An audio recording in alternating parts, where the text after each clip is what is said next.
Hola from the west side. It's me, DC and the Purple Diva. And this time, I'm on camera. Welcome to Not So Random Chat. And welcome to Tuesday Talk. So we will see who decides to come in tonight.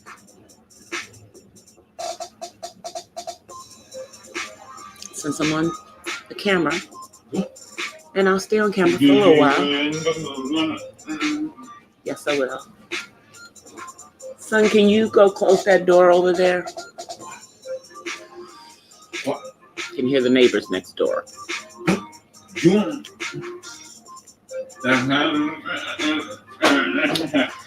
But when you get here, please don't forget to smash that like button. So I want to talk about a couple of things tonight on Not So Random Chat. And then, of course, we'll talk about whatever you guys want to talk about. But the first thing that I want to talk about is I did some more research in regards to the not touching kids rule. And I looked to see if that is a rule in other countries, not just here in the United States. So I checked out the UK because generally, you want to see if it's similar in other English-speaking countries. So I checked the UK and they have similar rules, but it appears that the way that they interpret them are probably a little bit better for the teachers and for the students, because it gives guidelines around when it is appropriate and when it's not appropriate. So I think that that is probably a better approach than the approach that the United States takes in this. So that's the way that I'm kind of looking at it.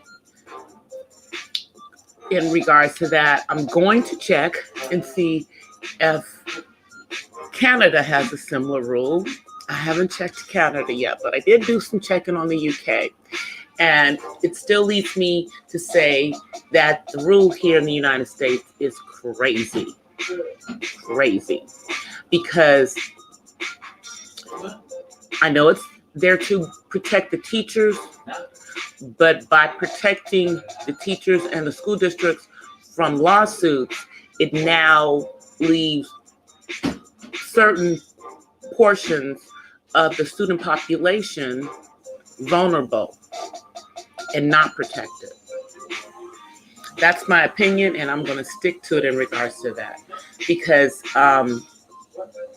if that rule had not been in place, I do believe that the student down in Orange County, in the Orange School District here in California, would still be alive.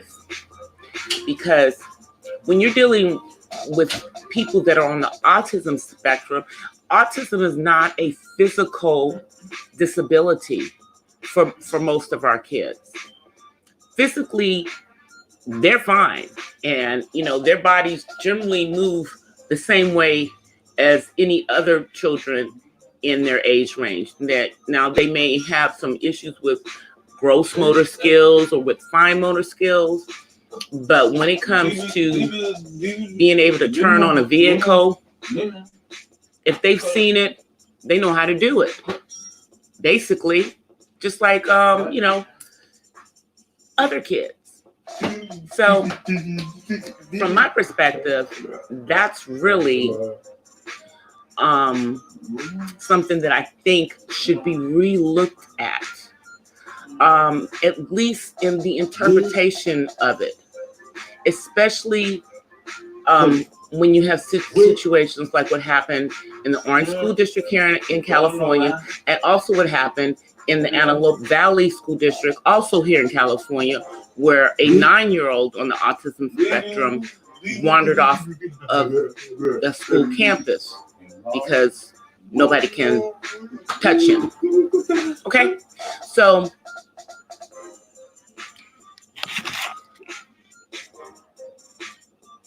hey, Dauntless, how are you? Yeah, I've been on live. This is the first time in a minute that I've actually come on camera. I usually have my avatar up, but I decided to come on camera tonight. How are you? Happy Tuesday. I have my phone here because StreamYard takes a minute to come over, so I always have the phone up so that I can see people. I am doing good. I'm doing good. I'm glad that it's Tuesday and not Monday. I had to work yesterday.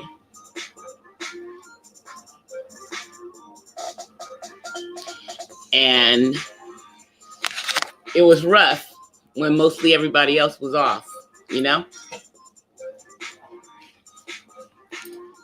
How was your day today?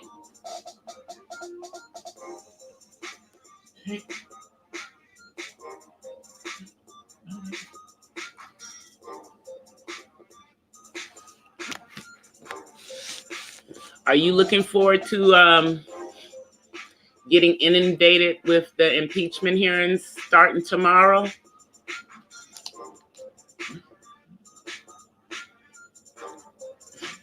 Good. I'm glad your day is always awesome.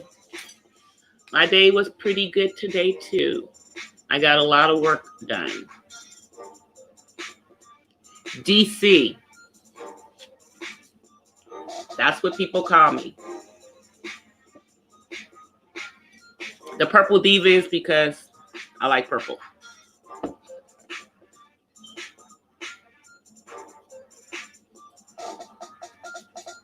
Let me see. I don't think we follow each other. I don't think I follow you, at least. I'm going to pull you up so I can see you. See your channel. See what your videos are. Oh, you just got 600 subscribers. Congratulations. Congratulations on that. My friend Squishy Unicorn 4 just is going to be monetized in a day or so. You're from India? I'm in the United States. I'm in the United States. Yeah. But one of my gaming friends is about to be monetized. It looks like you do some gaming and stuff on your channel. You do a lot of different stuff, actually. Yeah, you got a lot of different stuff on your channel. I'm gonna have to go check you out. Yeah, I'm in the USA. I'm in California in the USA. But I'm actually from the capital of the United States, Washington, D.C. That's why people call me D.C. But actually, they call me that because that's my initials.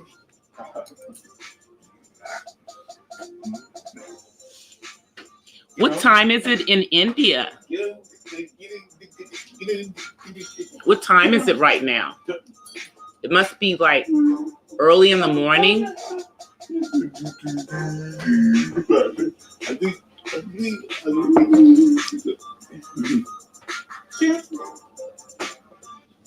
Yeah, my friend Squishy Unicorn. Yep, I'm from Washington, D.C. That's where I'm from. Grew up there. And then I came to California when I was in college. And my son is from California. He was born here.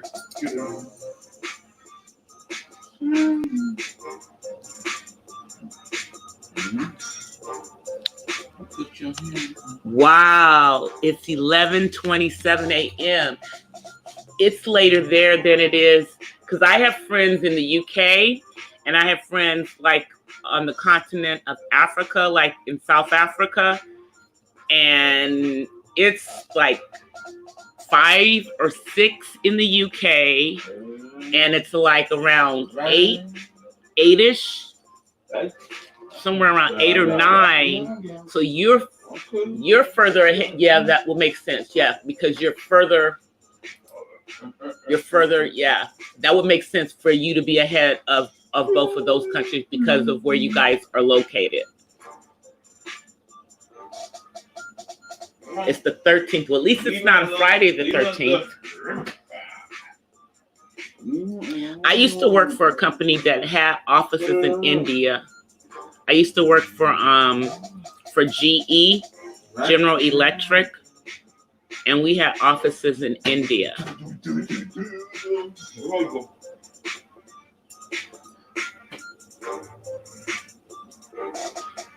And matter of fact, my boss when I was there was from India.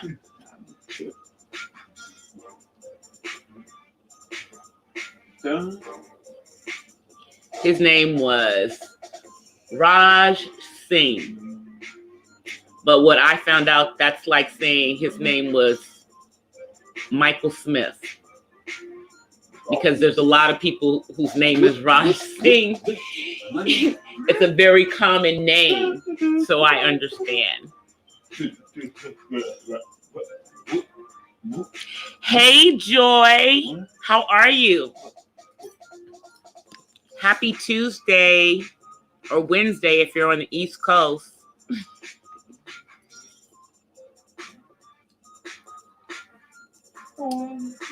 How are you? Yeah, I'm on camera tonight. I decided to come on camera tonight.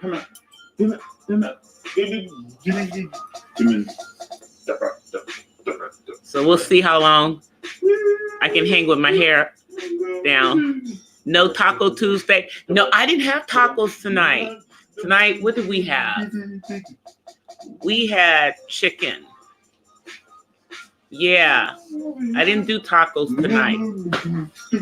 Hey, Silk B, how are you? Happy Tuesday. Yeah, I came on camera.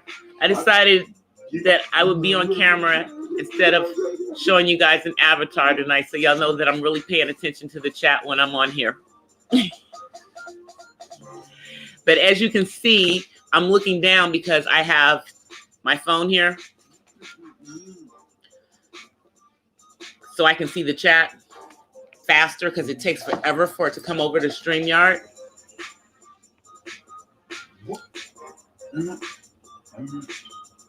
Y'all had leftovers, grilled chicken. Yeah, I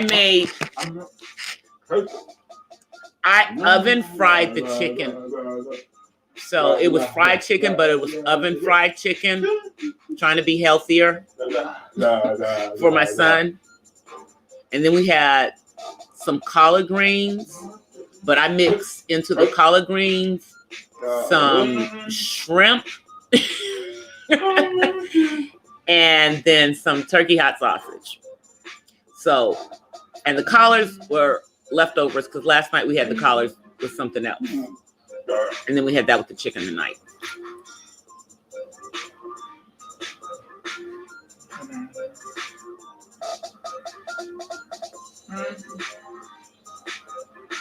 I know, but you know, I decided to switch it up. You know, I don't always have to have the avatar up there.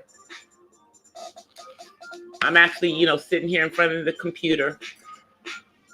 And I haven't gone live on my phone yet. I was going to do it today, but I just didn't get a chance to. But I'm supposed to be able to go live on the phone. So I hate when it does that. Let me move that out the way. You guys can see me, but there was something in front of me. I had to move it. But yeah, I haven't gone live on the phone, but I have the asterisk now. So I guess it means I can go live on my phone. But some of my other friends that reached 1K before me still can't go live on their phone, so I don't even know. But I'm probably gonna like do a pop-up from my phone, because then, you know, I'll do a pop-up like when I'm working, because I work from home. Because I see people doing live streams when they're at work and they work in an office. And I'm like, okay, I'm at home and I don't live stream when I'm at work because I'm thinking it might be boring for you guys. But, you know, I can talk and look at the stream, I guess, on my phone. So I think I might try to do that one day this week. Even if it's just for like, you know, 15 minutes or 30 minutes, just to try to do one. It is nice to work from home. I have worked from home since 2011, but before that, I worked in an office. You know, so I started doing consulting in 2011, and then after I stopped doing consulting, I got hired onto a company where the majority of the staff is remote, and I'm part of that remote staff because there's no office in the state that I'm in. But I work in the banking industry, so it's, you know, it's an industry where you could have jobs that are remote. It's one of those industries where you don't necessarily have to be in the office, because I don't talk to clients. I don't meet clients.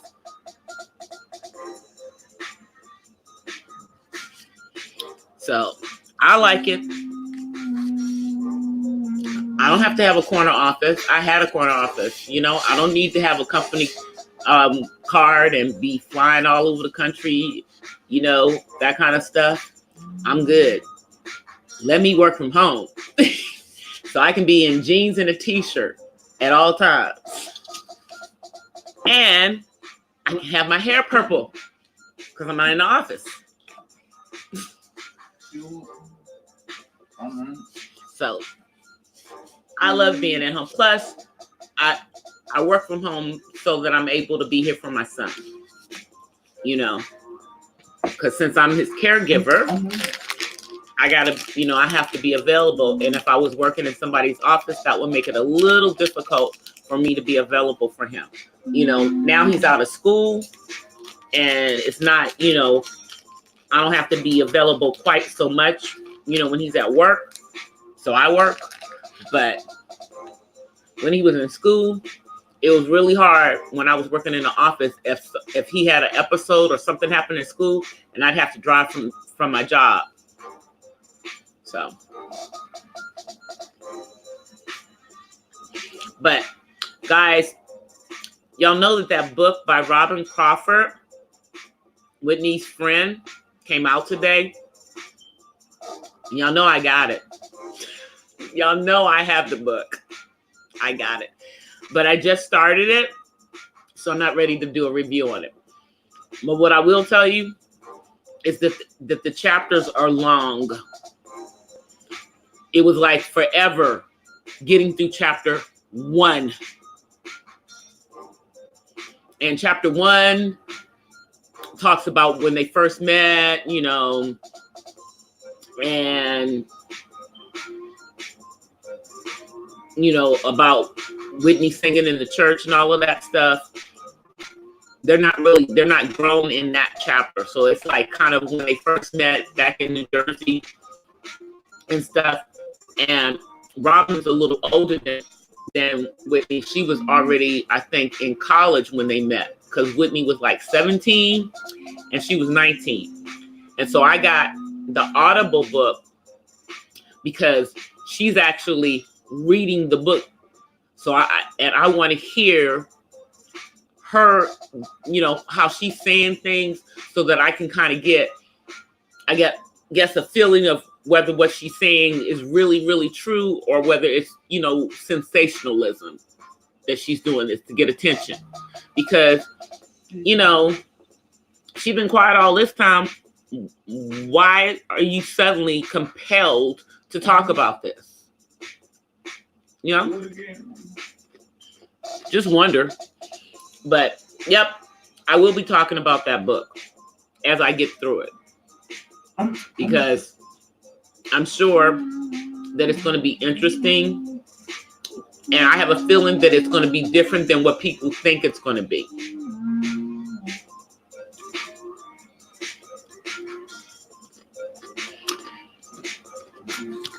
Hi, Randy. How are you? Happy Tuesday.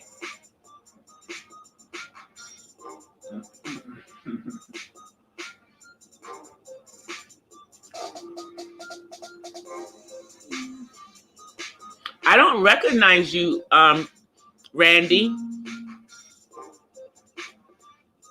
Are you just checking out my chat?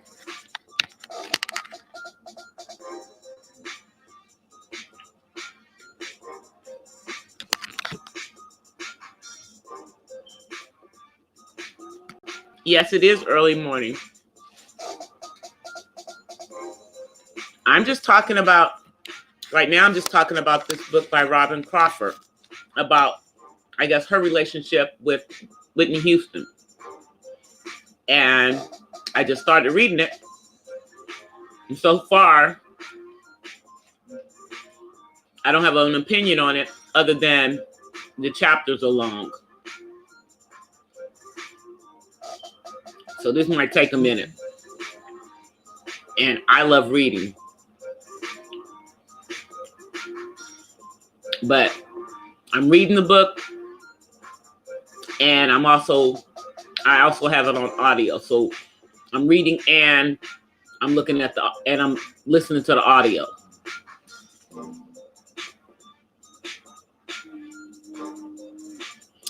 Yeah, that's what I thought. That's why I asked. That's why I asked, Randy.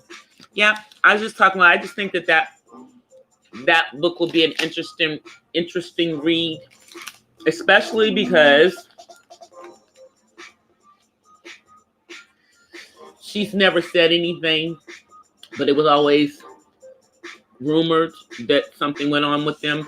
But I just would like to hear another perspective. But I can tell you so far, what I've heard in the book is not very flattering on Whitney Houston's mother at all. That's all I'll say so far. But since I'm only in chapter 2 of the book, I don't want to really form an opinion until I've gotten further in the book, but I think as I get further in the book, I'll see what her possible reason is for deciding to spill the beans, so to speak, in regards to that now. Yeah, I just want to hear, I like to, when there's an audiobook and the actual author is doing the audiobook, then I like to get the audiobook too, because I like to hear them read it.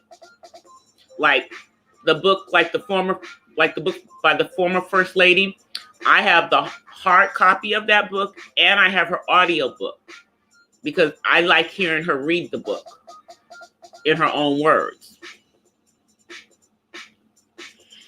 So, but this book I got strictly because I'm nosy, I just want to know what happened. And, Whitney Houston was in my generation. So, of course, I would have, a interest in that. And when I was younger, I was involved in the music industry and did a lot of session work and was trying to become a recording artist. And I know that some of the things that she dealt with are things that I chose not to deal with because the fame wasn't worth it to me. But I think a lot of things that happened as far as Whitney Houston's career were other people. And if anything, I think that this book might give insight on that aspect of it. Because I don't give a rip about the romantic thing between her and Robin. Who cares? Really? I mean, who cares? But I would like to hear her perspective on Whitney, because I think it hopefully will be a more unbiased perspective than everything else that we've heard. So we'll see how it goes. I will let you guys know as I get further into the book. But like I said, I'm only on chapter 2 because the book just came out today, literally. So I think, considering the book came out today and I'm already on chapter 2, I'm doing good. I think I'm doing good. But that's going to be something interesting. And then I think over the next couple of days, I think with whatever they're going to do with these impeachment hearings, hopefully we'll hear something new. You know, I personally don't know if the president did anything bad enough to be impeached, you know. And then again, I don't feel that what happened with former President Bill Clinton was something that was bad enough for him to be impeached either. So, you know, hopefully they'll have something that will be compelling, because it's extremely hard to impeach a sitting president. I just, you know, so if they're going to come up with something, I mean, if they got something, then they better show their hand right away and don't waste our time, because, you know, I'm kind of sick of the carrot being dangled.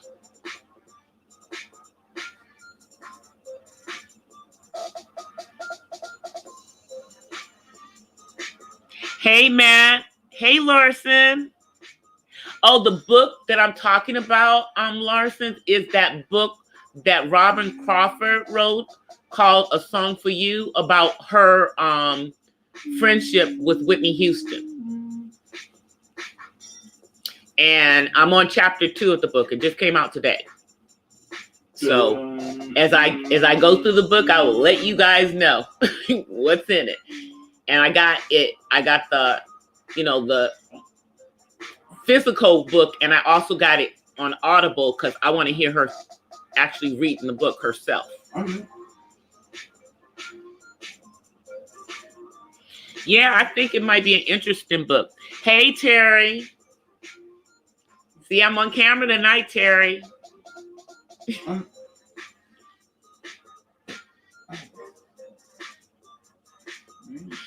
Yeah, Randy, I mean, like I said, I mean, as far as we can see, whatever happened with the Russians, he may have egged them on, but it does not appear that he was directly involved in what happened. Now, Putin, I think he was behind the stuff that happened in the 2016 election, you know, but I don't, whether that, you know, shifted the results of the election, I doubt it, because Hillary still had the popular vote. It's just that Donald Trump got the electoral vote. So I don't know if it really made a difference, you know. And all of this is some new stuff that they're talking about, apparently. Yeah.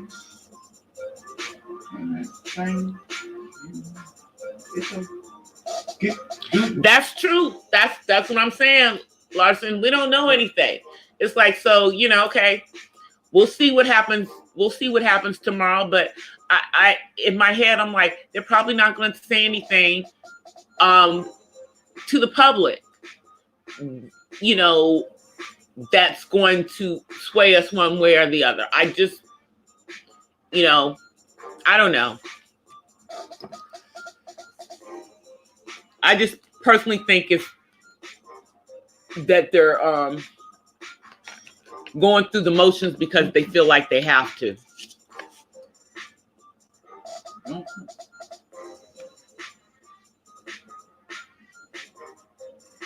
Yeah, you know, I mean, the United States is being run like a company right now, in my opinion, and we're in an okay position, but because of the industry that I work in, I can see that we are due for another recession, maybe not as severe as the last one, because they're not going to have another they're not going to have another big short. But I do think that certain segments of the market need correction, and I think that that's something that's probably going to happen, you know, whether or not, you know, this stuff that's going to start tomorrow and who knows how long it's going to be on TV is going to be going on.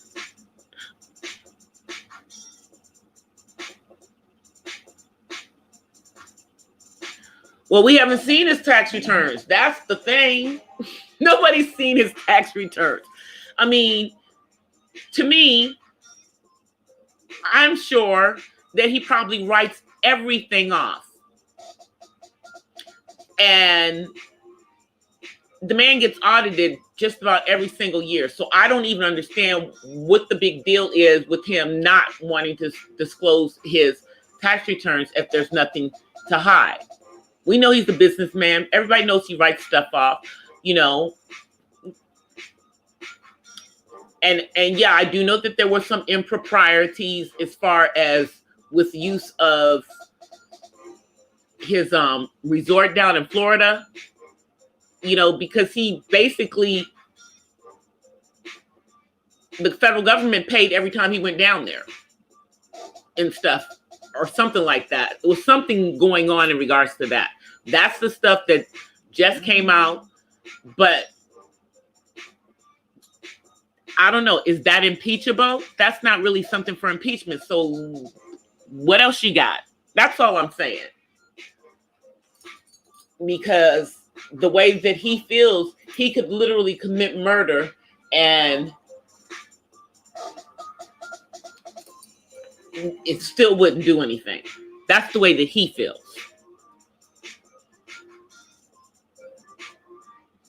What about that Epstein stuff? Man, that whole situation, yeah, they ain't even talking about that man no more. That whole situation was just how it was handled in the first place. Initially was just totally wrong.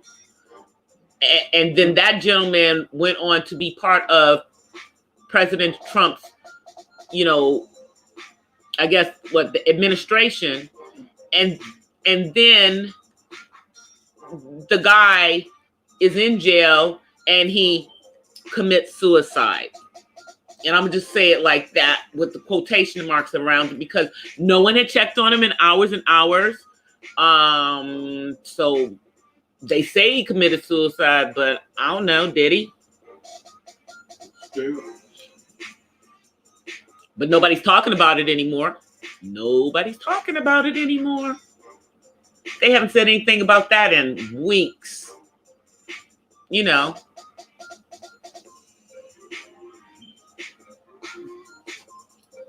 There's always a distraction out there to keep us paying attention to something that's not important. So I hope that this whole impeachment is not a distraction to keep us from looking at what we need to be looking at. You know what I mean? Because if they don't come out with anything new, why are you wasting my time?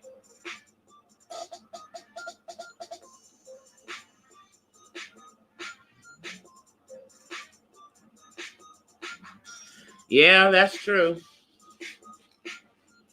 Well, I mean, you know, his family made their money by being slumlords.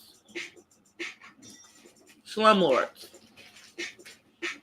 You know, I mean, wasn't his father like one of the worst slumlords in New York? And that's where their riches come from. You know, the money he started out with.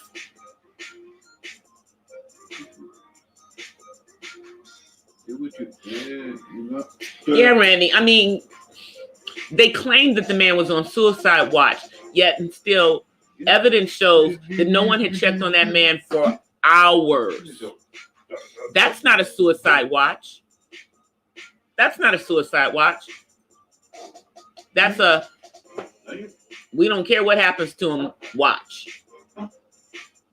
If he kills himself or somebody else kills him, whatever.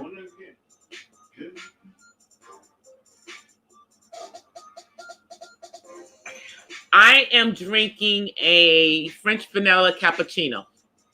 That's what I'm drinking. Coffee.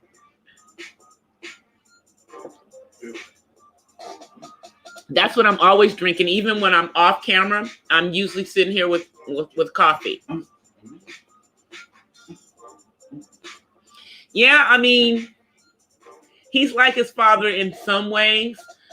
You know, but to me, he's not that good of a businessman on in a lot of aspects, but you know, because he's made a lot of money, but he's also lost a lot of money.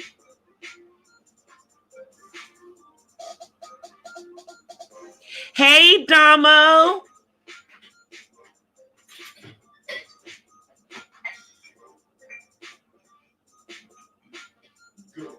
Yeah, I'm drinking coffee. I mean, it's not that late here. It's only like 10:30. You know, but I'm drinking coffee. I like to drink coffee when I'm on live chat, so that's why.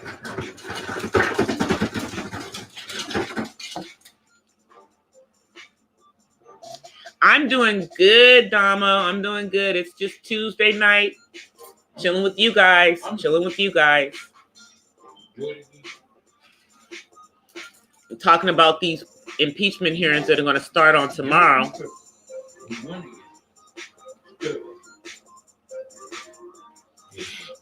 Yeah. French vanilla cappuccinos are good. And it was free because it was my free coffee. I have the 7-Eleven app, so every 7th cup is free. That was my free one. And guys, I had my new TV today. So I no longer have a broken TV in the living room. I now have a nice, pretty new 55-inch television set. And we took the other television set to my son's room, as promised. It is now his TV. I just have to get another antenna because, you know, we don't do cable, so he's going to need an antenna before he can really watch it upstairs. But I'll go get an antenna tomorrow. So, you know, now he can melt down on a TV as much as he wants because it belongs to him. You know, And until he won't be getting another, he won't be getting a TV, a new TV, and unless I find one on a super sale, you know. But you know, he's gonna have to contribute to paying off the one that I just bought, because it's gonna get paid off in 90 days. We're not gonna have this hanging over our head for long. I don't like bills.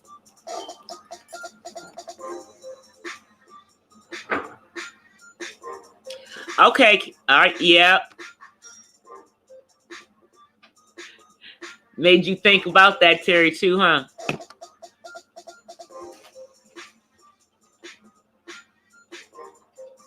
It's gonna be it's the only thing that's gonna be on TV, probably, is what I'm saying. And I'm gonna at least watch the beginning of it so I can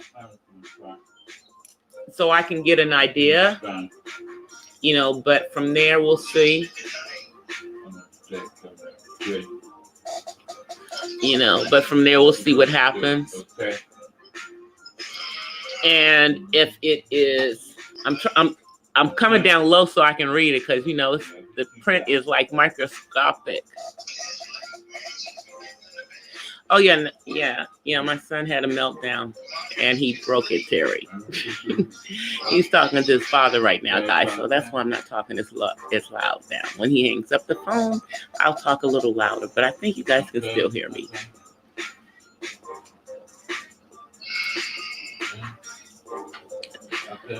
And I'm going to put y'all on mute for just 1 second. Give me 1 second. Put y'all on mute. One moment.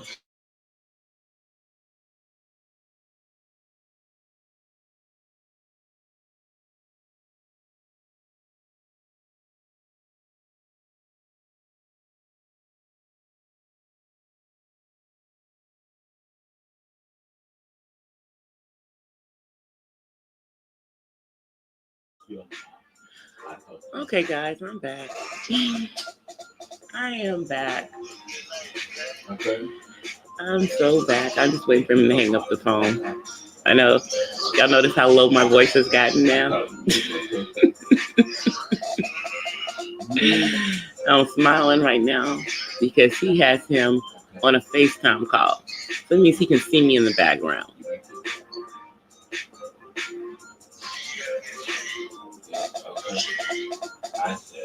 Yeah, he gotta hang up that phone at any moment. As soon as he hangs up that phone, then I can get back to our conversation.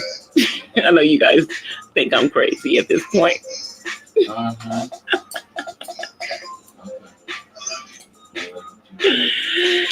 But I just have to laugh. Because I hate when he does that. I hate when he does the FaceTime. And I don't know I'm on FaceTime. I hate when he does that. I hate when he does that. And he's still on the phone. It's taking him forever to get off the phone. Yeah, no, Terry, I talked about it. I think I talked about it last week. Yeah, I think I talked about it last week. Yeah. But about a month ago, he had a meltdown, and he put a hole in the television set. So I got a new TV today. I didn't get it right away, but yeah, I let us, look at the TV with the hole in it for a minute so that it doesn't happen again. But now that's his television set. So now he got a TV in his room just like he wanted. Maybe not in the condition that he wanted, but he got a TV in his room.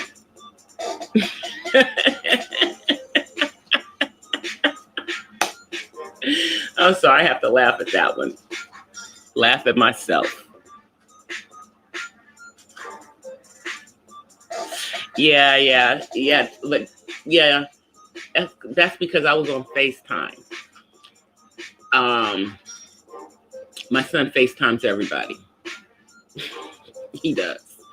He FaceTimes me when he's at work, so I get to see everybody that he's working with and everything, and he FaceTimes his dad. You know, and I hate when he FaceTimes and like moves his phone so that, you know, his dad can see me. Like, we not having a conversation. Y'all are having a conversation. Why am I on screen? What do I have to do with this?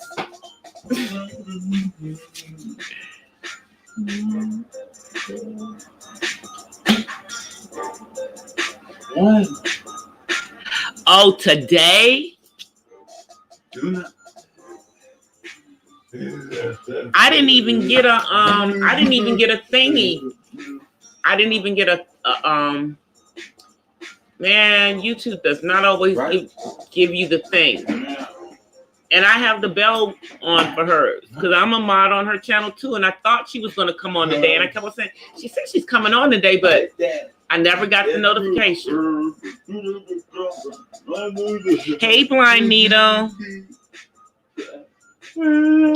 Yeah, they always do come in like a pack.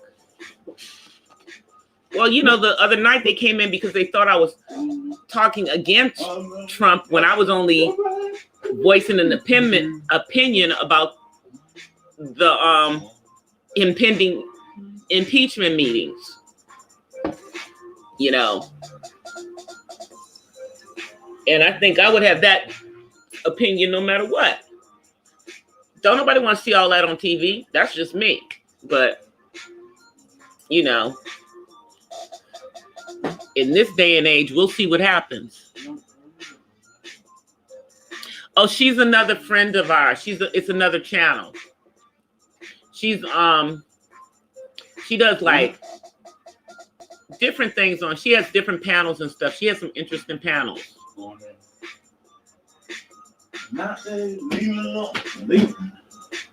Wow, I didn't even get the notification for it, Terry.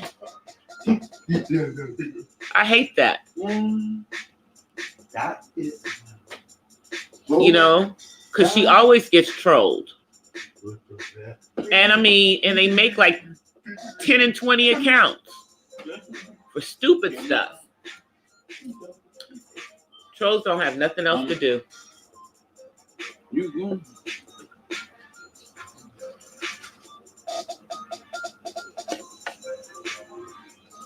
Yeah, kinks and curls.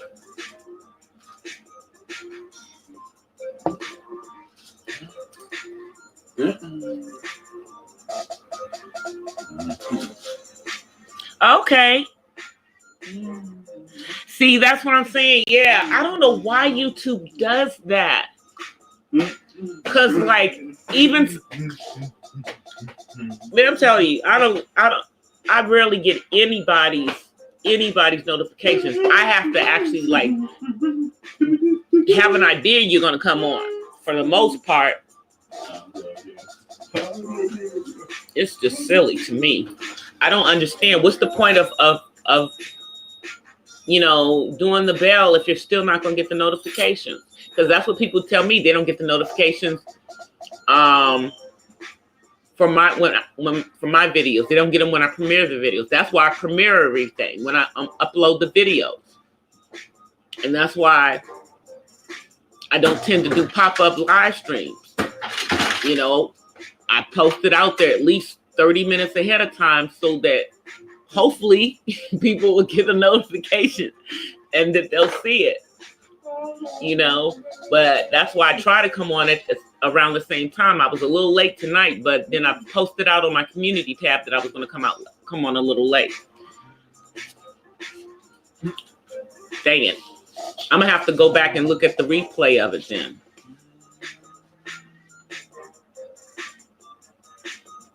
They always say stupid stuff. They say stupid stuff in my chat too when they come in mine. You know. So,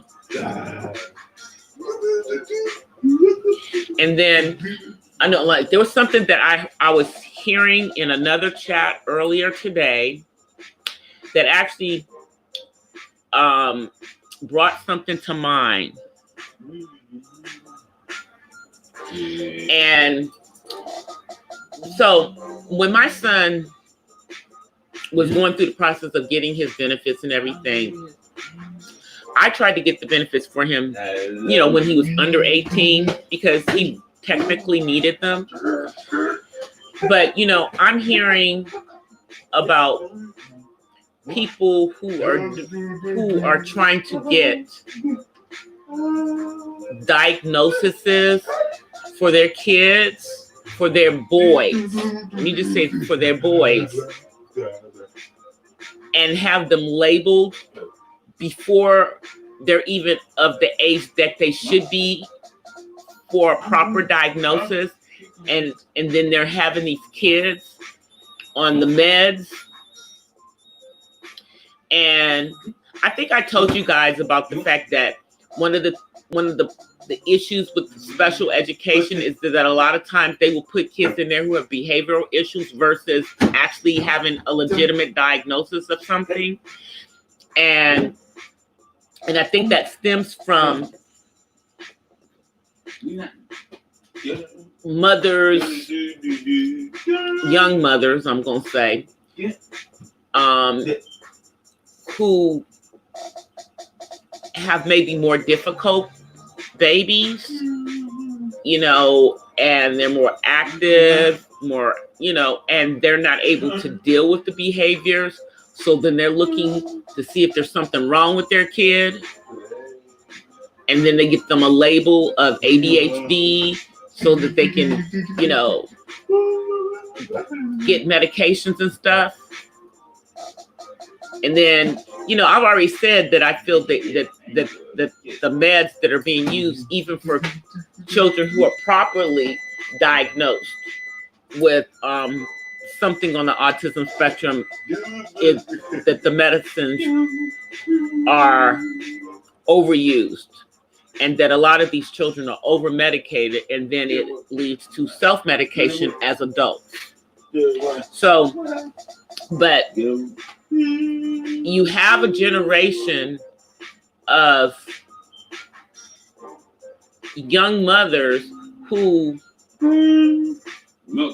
would rather get a label on their child and get a check for that child, you know, for them being disabled. And I'm putting it in parentheses because we're not talking about a child who necessarily really has autism.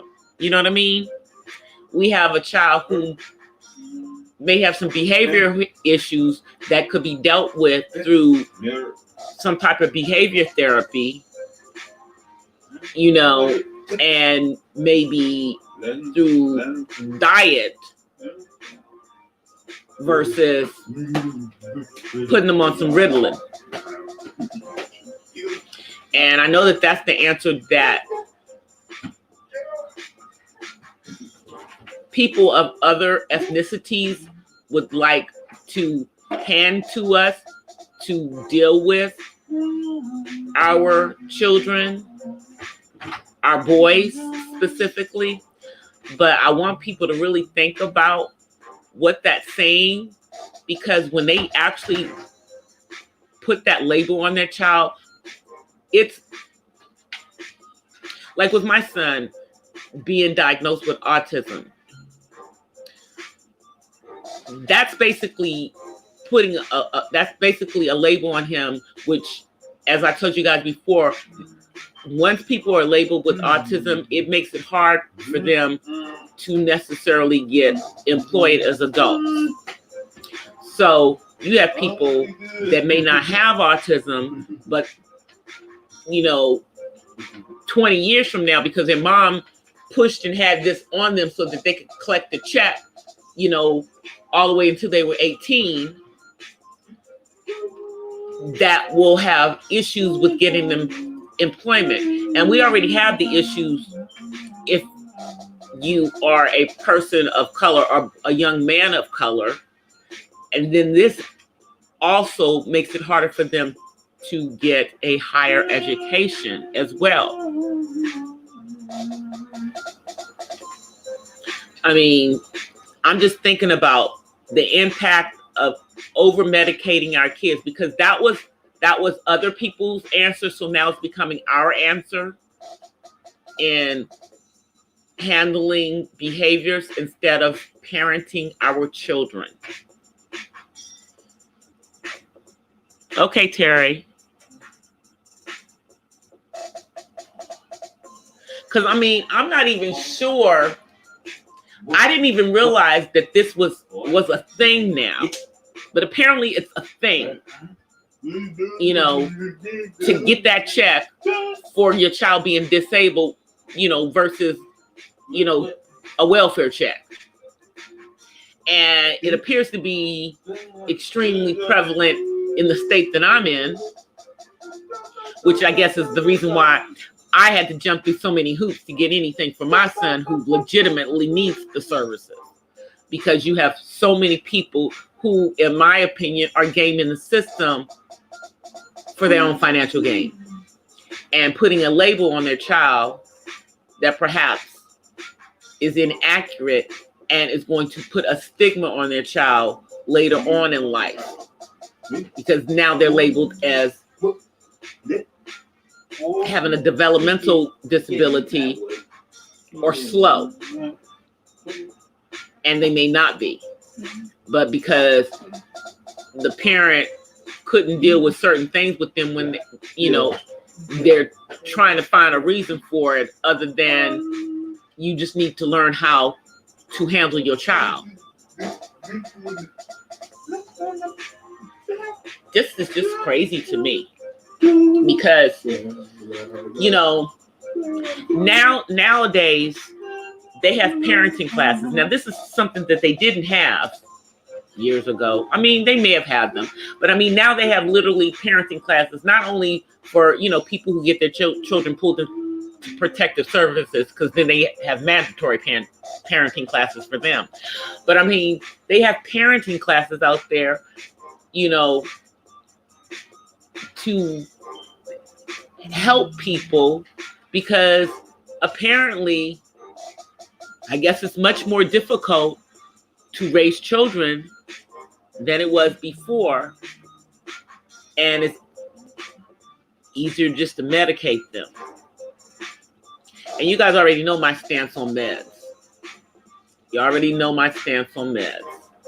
You know, we do not want to have a generation of zombie kids because you're putting them on meds because you don't want to deal with an active child or a child who may have some behavior issues.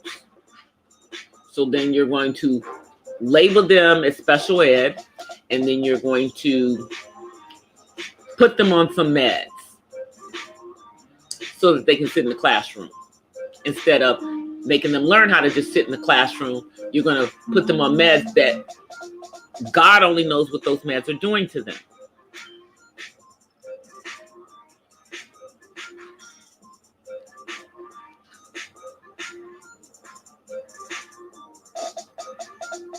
Yeah, it is.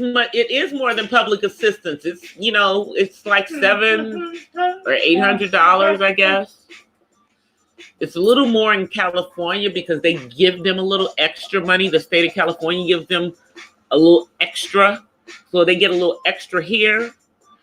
But then again, that's the reason why, like I said, people like my son had to jump through hoops, or I jumped through hoops for him to get his Social Security when he was supposed to get it. And because there's no such thing as being permanently disabled according to the Social Security definition, even though there are some disabilities that are permanent, but because they have decided that there's no such thing as a permanent disability, that because of these other issues, you know, with people doing disability fraud. This is the reason why every 3 years I have to prove that my son still has autism for the rest of his life. Someone will have to go and will have to prove to Social Security every 3 years, yes, he still has autism. He still needs his money. I mean, why would you want to label your child something that they're not? I do not even understand that kind of logic. That to me is really a sick way to think. You know what I mean? Because, you know, not that I want my son to be different, but I would have preferred if he did not have a label on him that he had to deal with for the rest of his life because of the stigma behind the label. So for people to put that on their kids when they don't have anything just so they can collect a check, man, miss me with that. They need to miss me with that one. And of course, it's sisters doing this craziness because, why not? It's a new way to get a check. And yes, there are a lot of Black and brown boys that are being diagnosed with autism. And in my opinion, it is linked to the vaccinations because CDC knows that those vaccinations give our children, our black and brown boys a higher disposition to becoming autistic. But here you have people whose kids, maybe they have ADHD, maybe they just, a hyper kid, or whatever, maybe they're not getting right type of vibe from you. And so they're reacting to that, whatever the case may be. And so they're looking for something to be wrong with their kid instead of something to be wrong with their parenting. Looking for something to be wrong with the kid instead of their parenting. And I've seen one of these people, I don't even remember her name, floating around on YouTube.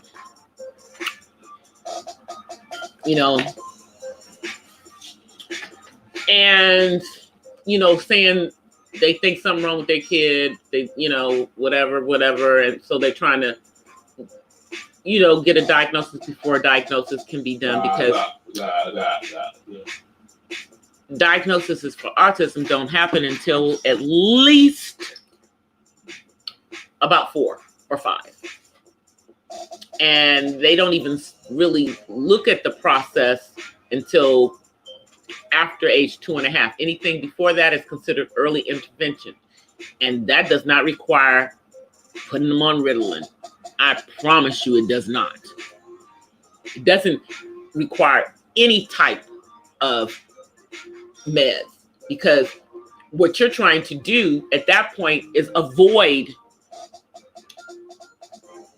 any type of meds. You're trying to help your children to basically recover to the point where it's whatever's going on with them, be it autism or ADD or ADHD, that it comes to the point where you can barely tell that it's there because they learn how to not have the behavior.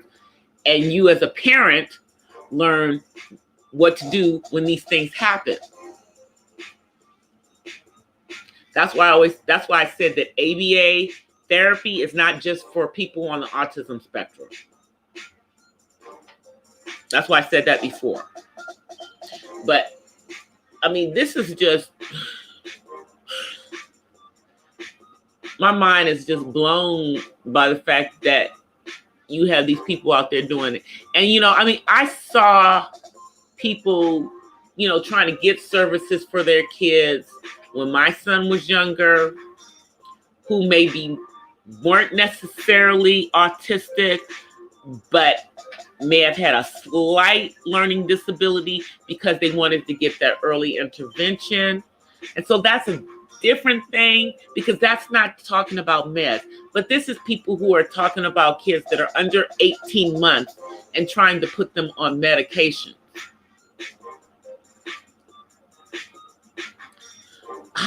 what is that going to do to the child's growth and their development?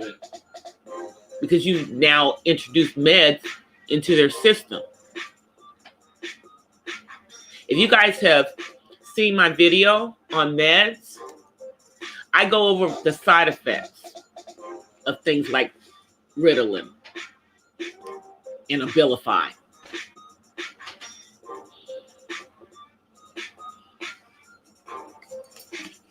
And people are giving this to kids that don't necessarily have autism.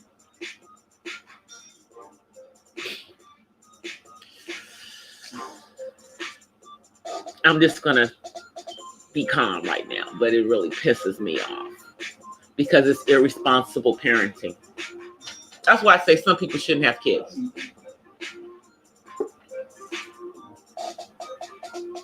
And I don't like the fact that we're purposely putting our kids into special education and having that label on them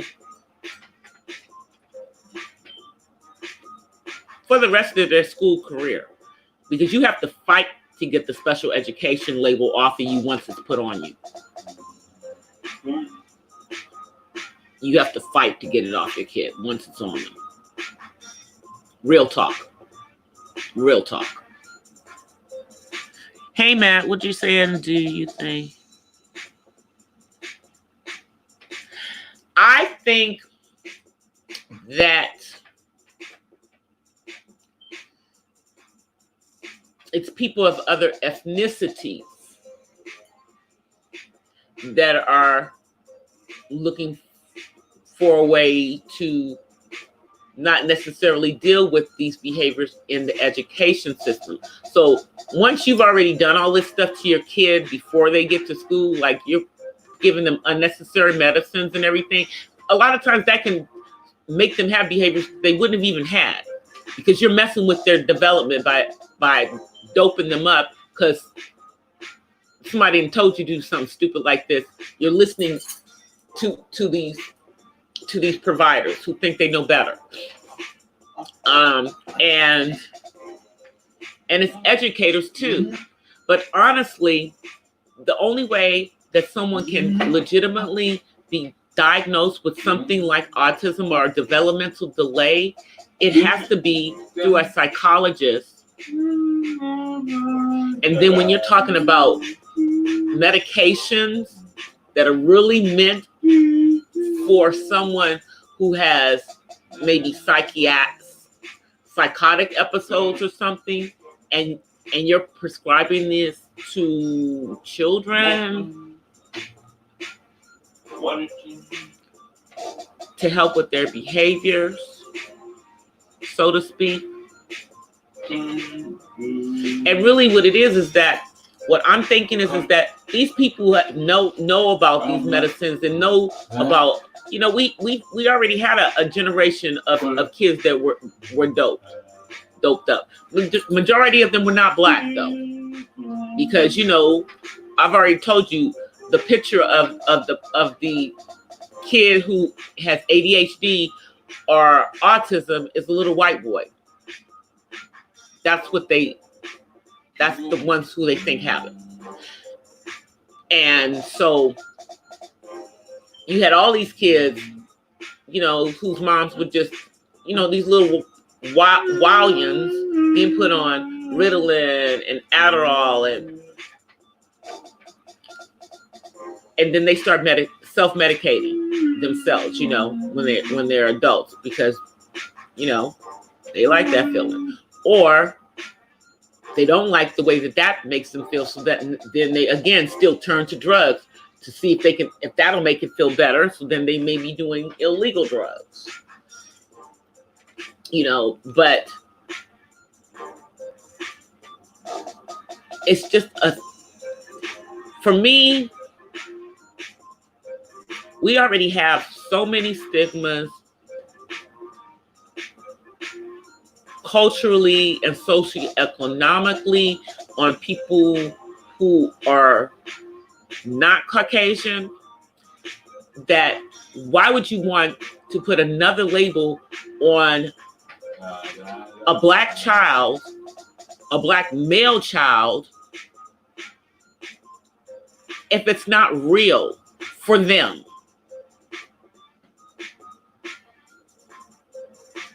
You know, why would you do that to them?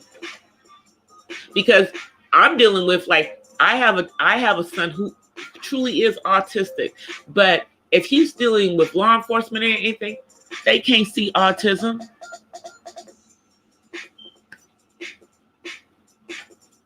You know what I'm saying? All they see is a black boy. But by putting this label on it, on these other kids, now we have the illusion that our boys are more difficult to educate.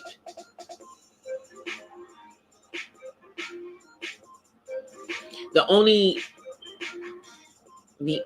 shining star in the whole thing is that schools are starting to not isolate special education students from mainstream. They're actually putting them in the same classes.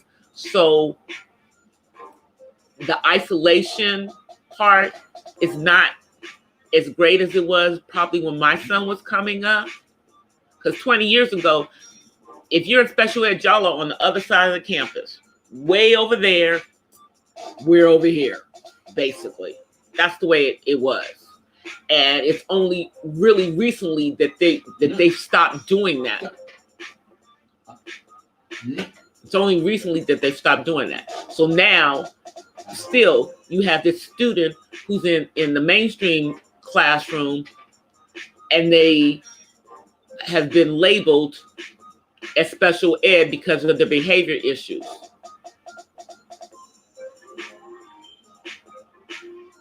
They're still putting the labels on them. They're just not isolating them from the general population of students.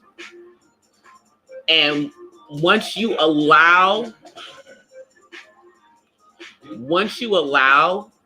that to be done, like I said, you can't get it off. Like for me, I needed that label for my son to get the funding and the services. They're putting these labels on their kids so that they can get that check. I wasn't even getting that check. You hear what I'm saying? Because they disqualified my son from even getting a check until he was an adult because I made too much money. His father made too much money. Now, of course, I see many people of other ethnicities who are lawyers and doctors. Somehow, they're able to get those services. They're able to get that SSI for their kid before they're 18. Maybe they're gaming the system. Maybe I was just honest, and that's why my kid didn't get it. And then, of course, you have these other people who are putting these labels on their kids so that they can get a check, and the label's not real. But then they're putting them on the meds and stuff so that now you have them on these meds. Well, of course, they're going to act differently on the medication. I can promise you, even though my son has a disability, the medication does something to them. That's why he's not on them.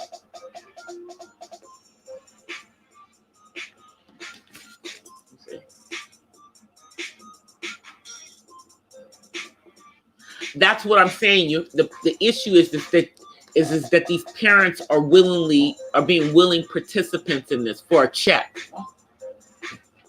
to get that Social Security check while a kid is in school and stuff.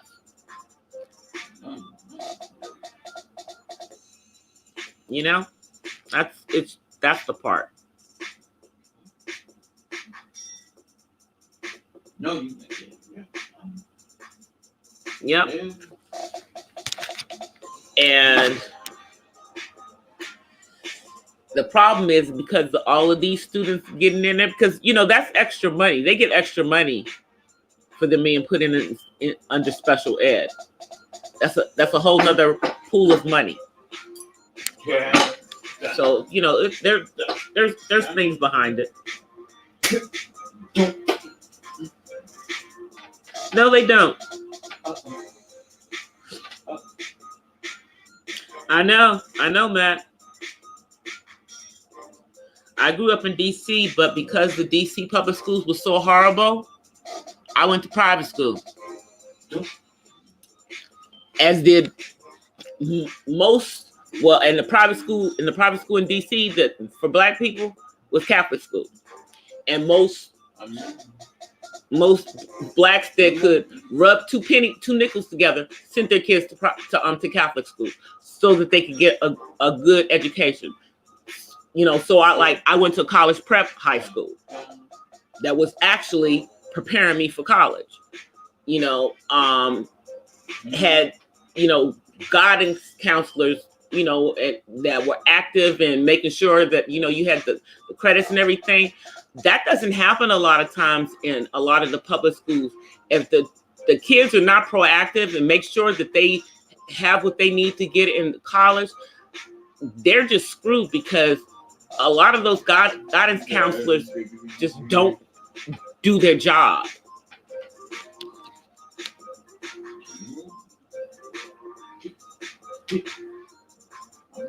They don't do their job, you know?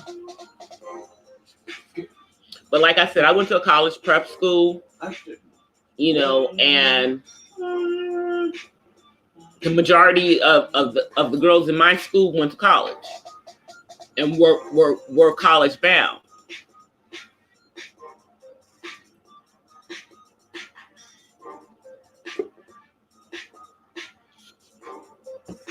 But it's different.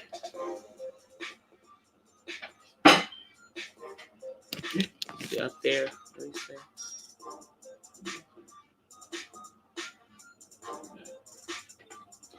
See, Terry, that's why I think, because the conversations that I was listening to were really primarily around people gaming the system here in California, getting like CalWorks and, you know, Medi-Cal and, you know, things, and having their children labeled so that they can get them in special education for that funding and to get those services from regional center and from the state, be able to get in-home support services, you know. And that's, you know, that's another, what, that's like what, $2,000-$3,000 a month, so they don't have to work. Yeah, that's what they're looking for. They're looking for a check. You know, and this is I guess just the new way of getting on the county without getting on the county. Because, you know, they can't get on the county like they used to be able to.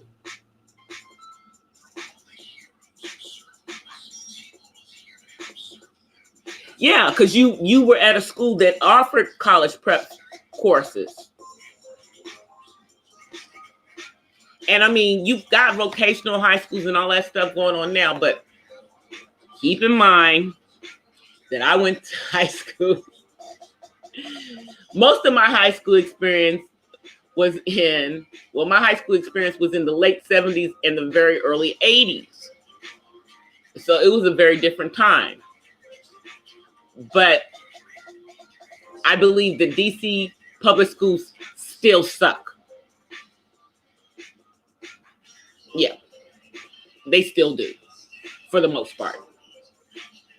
But you've got certain schools in DC that are great. Like I'll tell you, like Dunbar used to suck out loud. Now it's like one of the best high schools. Most of them kids are going to college. They have one of the highest rates of college, you know, college bound and schools, you know, ones to get into college.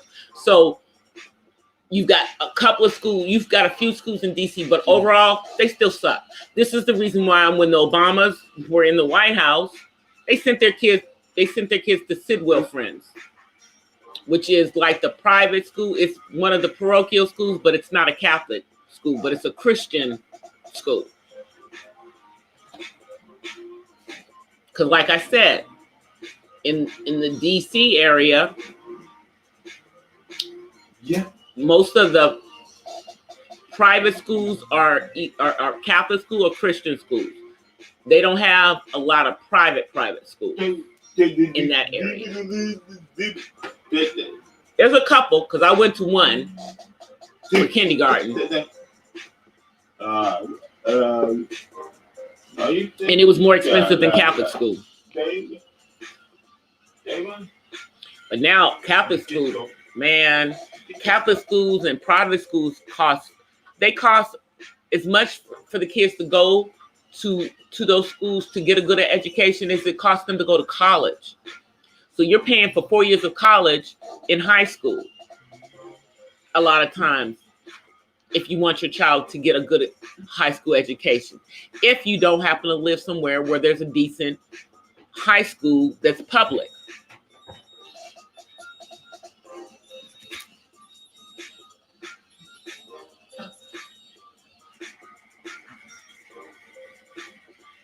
I know, but what I'm saying is that these people are getting themselves, they're getting all of this stuff for the kids because they're saying that the kids are disabled still. They're trying to get their kids classified as being on the autism spectrum. And I don't even know how they're doing this stuff. You know, I guess so that they can get the early intervention so that they can try to get them a permanent diagnosis of this. You know, or it's a way for them to get a check for a few years.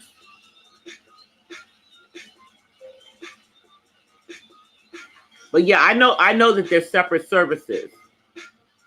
But they're basically trying to get all of that.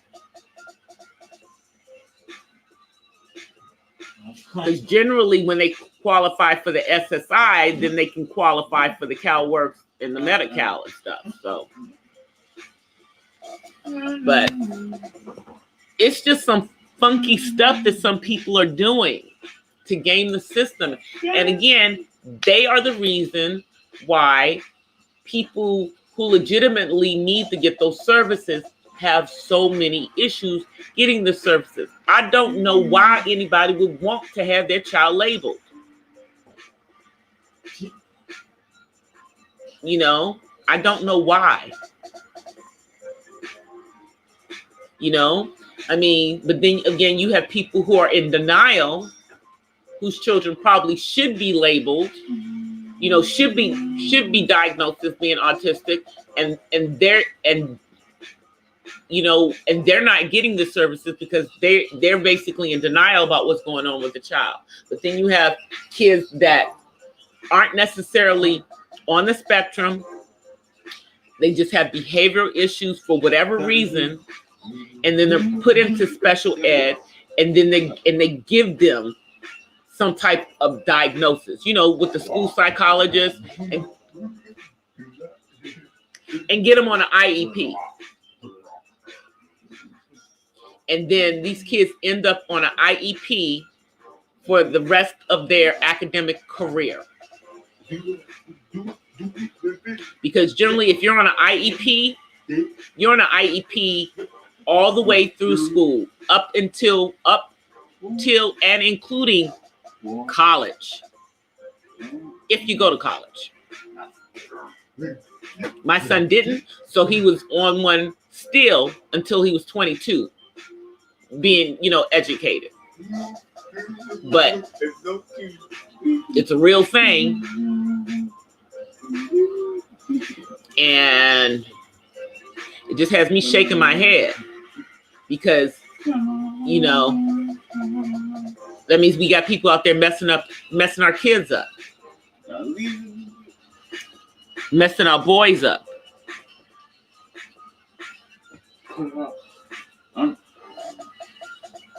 And Silks, you may have run into, you know, some situations, I guess, in your work where you have people who are gaming the system and trying to have their kids appear to be disabled when they're not. And I guess autism is the easiest thing to throw them into because it's hard to diagnose, but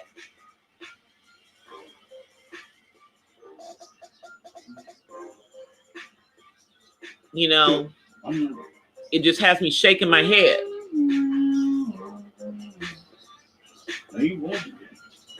It just has me shaking my head.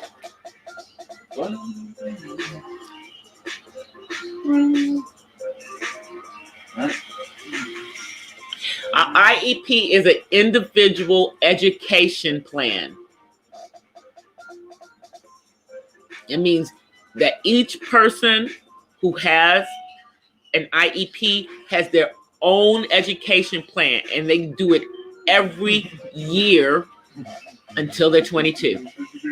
Every year until they're 22, you sit down in a meeting with the school and go over the education plan and goals academically for the student for that year.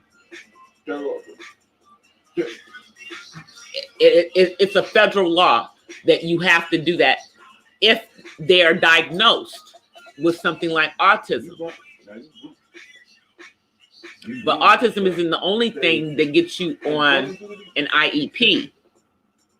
Because if they have you in special education, if they put them in special education, even if they're either on a 504 or they're on an IEP.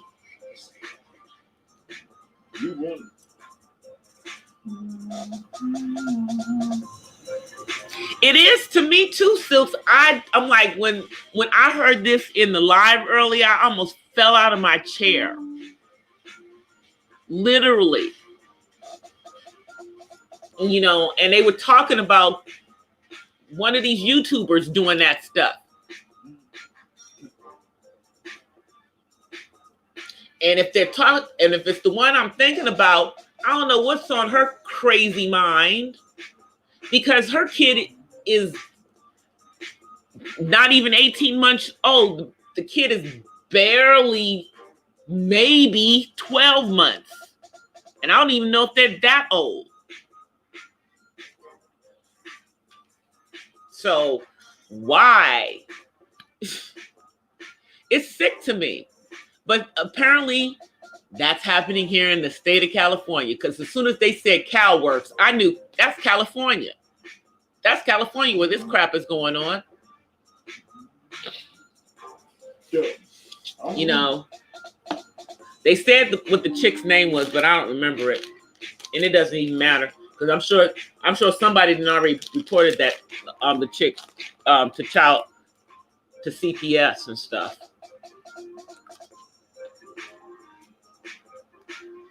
Because too many people knew about it. And I was in a chat with a bunch of, you know, YouTubers in the black part of YouTube. And it was women that were talking about this woman, talking about how trifling she was to do this to her kid. And then they went on to expound about the fact that this is something that's commonly happening. I said, oh, so this is the new game. This is the new game. Can't get welfare, so this is what we're going to do now.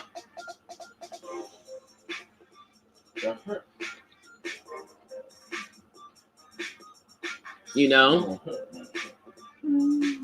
I mean, kids before a certain age can't be diagnosed with none of that stuff. You can't even have them diagnosed with chemical imbalances. None of it can be diagnosed on children that young. It's just me thinking, though. Sorry, y'all. Told y'all I'd be sitting there eating candy. Now y'all can just see me eating it.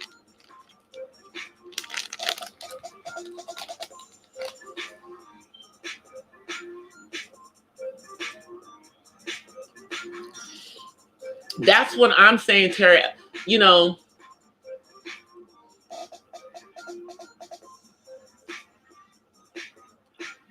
but you got people who are looking for a check, so they're looking for a way to get that check. They're looking for a way to get that check. Now I understand why I have to keep going through all this BS for my son. Because a heifer's like that. Exactly. Heifers like that. You know?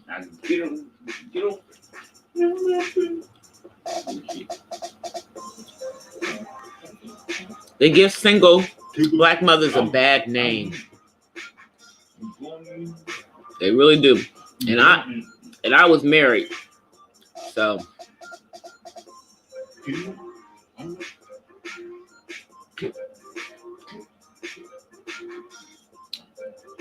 but I do understand the struggle because I wasn't married the whole time. But gaming the system has never occurred to me. Never occurred to me to do something crazy like that. Guess I got to get my street game up, y'all.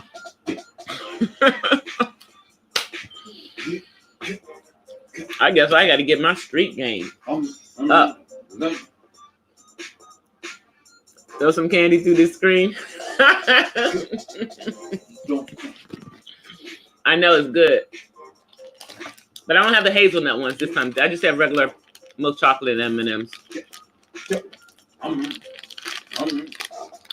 All those other flavors they have, like the mint and the pretzels and the peanut butter. Nope. Not doing them. So. And I don't like peanut M&Ms at all. I don't like chocolate with peanuts.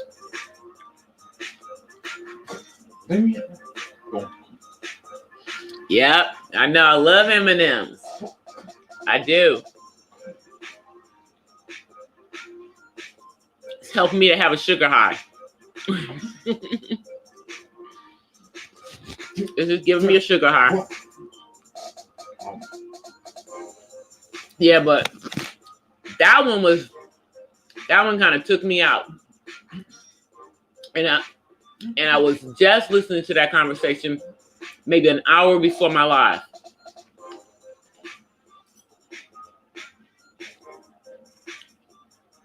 So now I'm going to go look for this chick that's doing this crap. Because apparently it's a few of them. And y'all stupid enough to get on YouTube with that? What's wrong with you? What they think?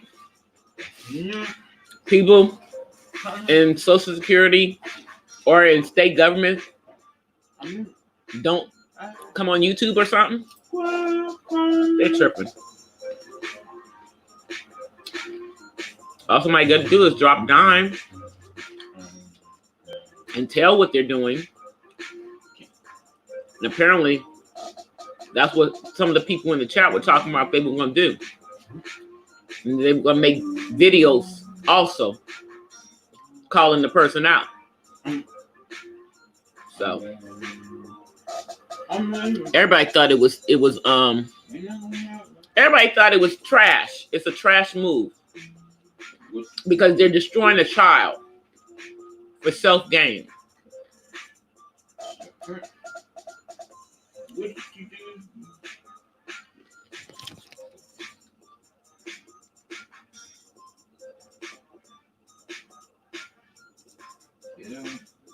Yep, I know. I look forward to seeing that severe punishment that they'll get in the future. You know, but the thing is that there are grown men today that resent their parents for putting them on that crap growing up because it messed them up. You know, that generation I was talking about? Yeah. A lot of them are pissed off at their parents for putting them on those meds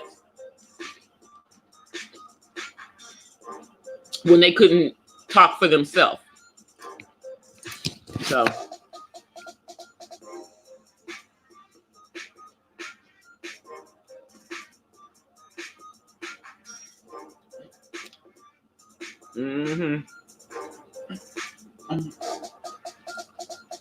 See, with me, Terry. Wait a minute.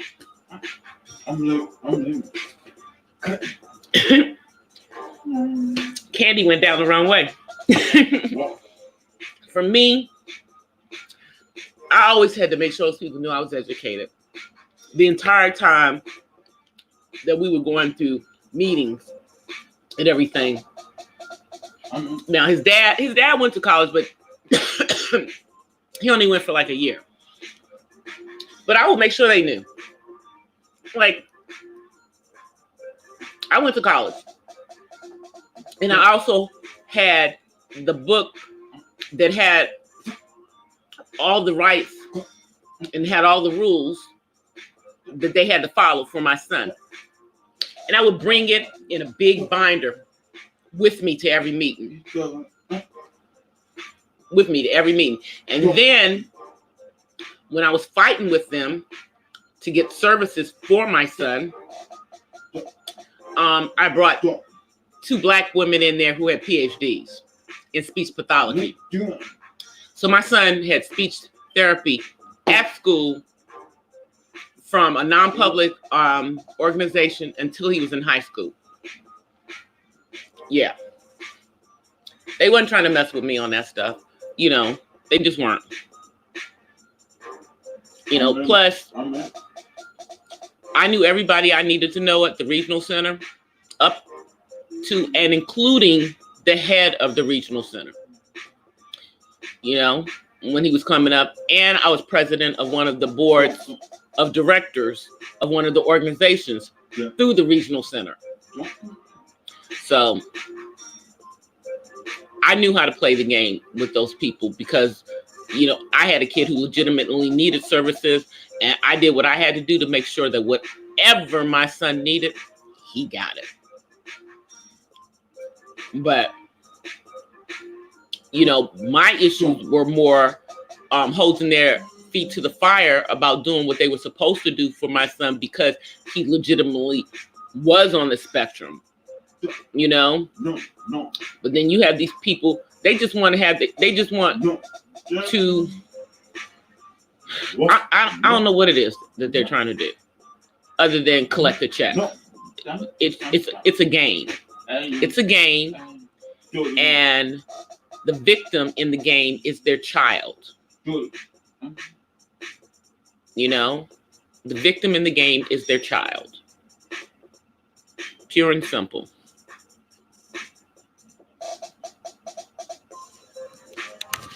Wow.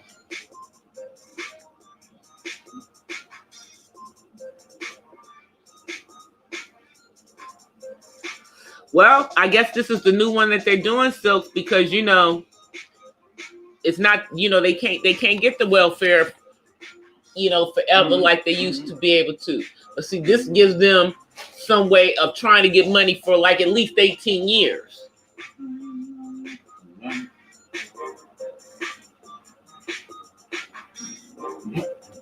It just doesn't make any sense. It's so I hope they start getting busted for it.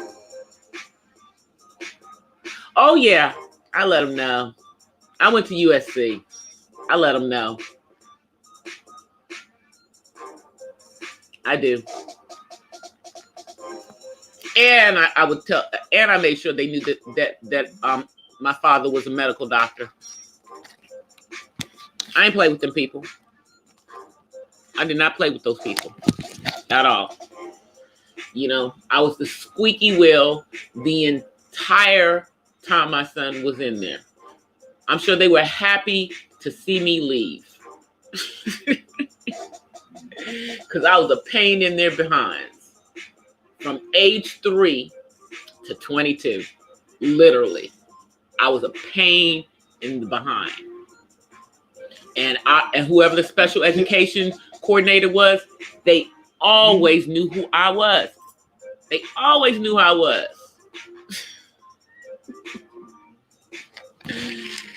You know, but, you know, I had to do what I had to do.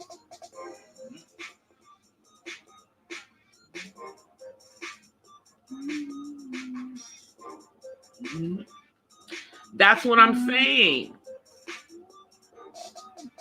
Yep, exactly. You know, because now, like, I know someone who is a young man who is a little slower and legitimately should be, getting a check. And, and I mean, he was getting the check when he was under the age of 18, but his mom was getting that check and stuff. And she wasn't doing the things that she was supposed to do for him and everything. And now he's over 18 and he's pissed off, because, he's realizing that he was just a check to her. So I know it's not like a new thing with people collecting a check, but now they're trying to make their kids fit into the criteria so they can collect that check. And I mean, I don't think these little young girls know what they're doing, because this is what they want. This is what they want our boys to be in special ed. They just do not understand. That's what they want. And if my son didn't have to be in special ed, the heck he would have been in special ed. And then these women are doing this stupid stuff, and they are creating a path for their children that they will regret later on. And if in fact their child is not on the spectrum, it does not have any kind of disability or whatsoever, once they're grown, they're going to be not liking their parent too much, because they're going to realize that they was used for a check. And it's like it's not like they having one baby. They having multiple babies. So they're doing, you know what I'm saying? They're doing the same thing that they were doing to get the welfare check, to get these checks.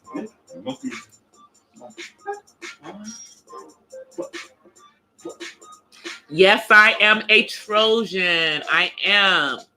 If you go back and look at, I did a video a couple of weeks ago, and it was actually like a photo collage of from homecoming, from USC's homecoming this year. Because I went to the Black Alumni Association tailgate. So it's in my videos, in my uploads. But yep, that's what brought me to California. Otherwise, I'd still be in DC. But I went to college here. That's what brought me to California. I am a Trojan, and my sister is a Bruin. My sister went to UCLA. So in a couple of weeks, me and her are going to be on opposite sides when USC plays UCLA. Yep. That's our annual battle.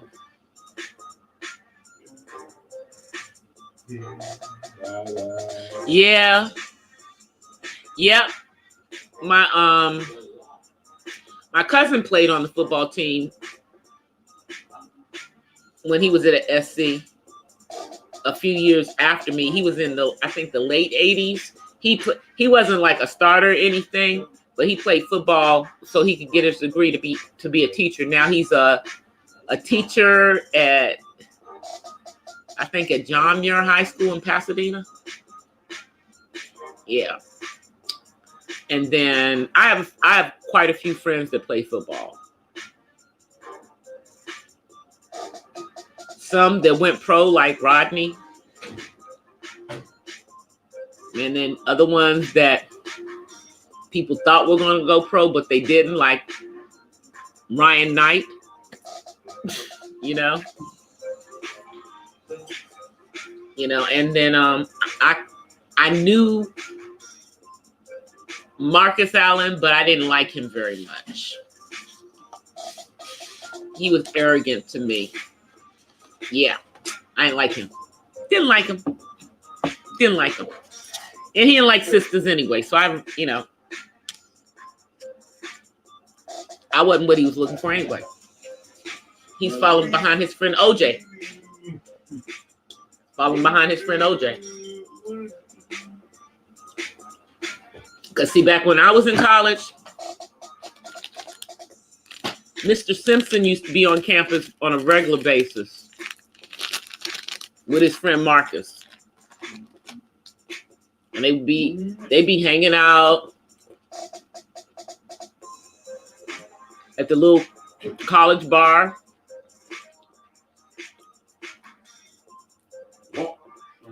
They'd be at the game in the alumni section. AC still comes to the games, by the way, because I see him most of the time at homecoming. He still comes to him.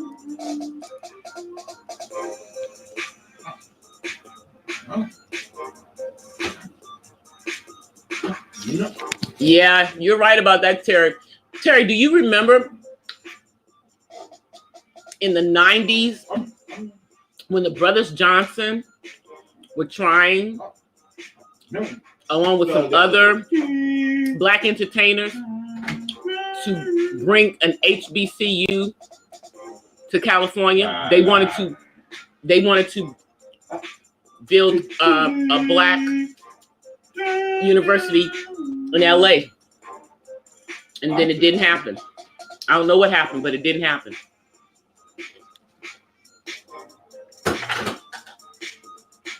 It's your favorite?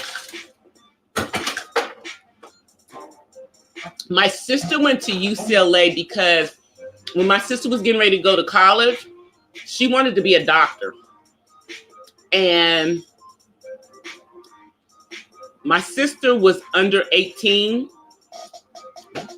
and had been coming to California for several years before she came out here to go to college. And my dad was already a resident. So she could go to UCLA for the in-state price. That's why she went to UCLA, because she thought she was going to go to medical school, and it didn't make sense for my parents to be paying USC price for her if she was going to go another 4 years. After that, she was going to be needing that money for medical school, but she didn't go to medical school. But I think going to a different school than me was good for her, because we had been going to the same schools mostly all the way through. The only school that we didn't go to together was she graduated from a different Catholic elementary school than I did, because we moved. And so she transferred to another school, but she went to the same high school that I did too. So she was coming up behind me. So her going to UCLA, a whole different school, she didn't have to deal with coming up behind me.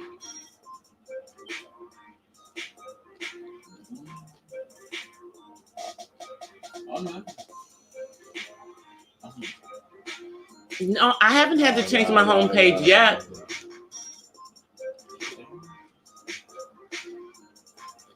I still shows the same thing on my mobile and on my desktop.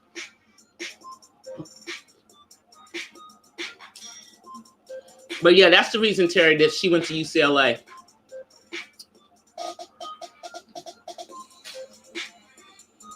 And it was a good choice, you know, because back in the 80s, UCLA was way, way, way cheaper, you know?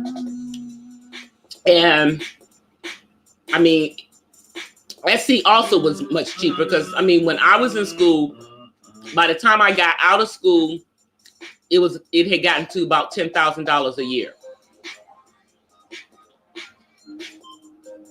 Now, you can't even pay for 2 months of college with $10,000 at USC. But it was $10,000 a year when I got out. And that was in the 80s. And that was a lot in the 80s.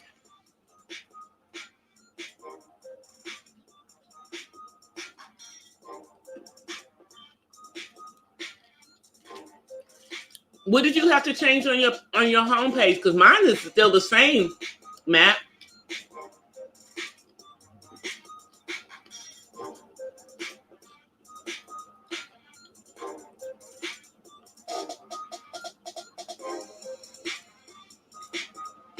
Yeah, it was in the 80s. I mean the 90s. It was George and Lewis, and it was a group that were going to get together, and they were going to have fundraisers and everything. They wanted to have the first HBCU on the West Coast, and they wanted to have it funded by Black people. You're gonna what? They wanted to do it here in LA. Yep. Sure did.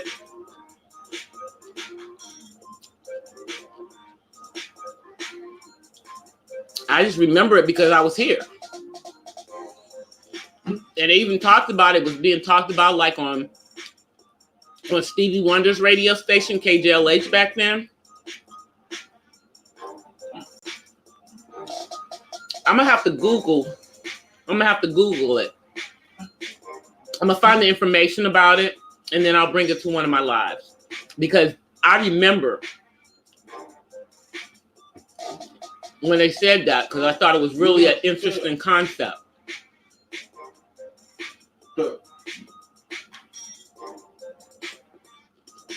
Because it would have been the first HBCU that was, you know, pretty much not funded by other people's money.